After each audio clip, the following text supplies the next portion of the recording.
বলুন তো, একটা মেয়ের কাছে তার সবচেয়ে বেশি আপন কে? তার স্বামী নাকি তার মা বাবা? উত্তরটা তিতো হলেও খুবই বাস্তব। একটা মেয়ের কাছে না তার স্বামী না তার মা বাবা কেউই আপন নয়। সব থেকে বেশি আপন হলো তার সম্পত্তি বা তার ব্যাংক ব্যালেন্স। ব্যাংক ব্যালেন্স যার নেই তার কোনো ভ্যালু নেই। স্বামীর বাড়িতে একটা মেয়েকে বিয়ের পরে এক একটা চালের হিসাব দিতে হয়, আর একটা মেয়ের মা বাবা ছোট থেকে সারাক্ষণ টেনশন করতে থাকে যে মেয়েকে কখন বিয়ে দিয়ে অন্যের বাড়িতে পাঠিয়ে দেব।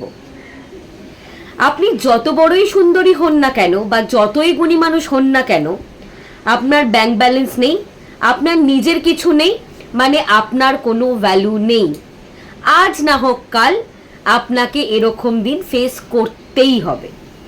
আপনাদের কি মত? কমেন্ট করে অবশ্যই জানাবেন কিন্তু।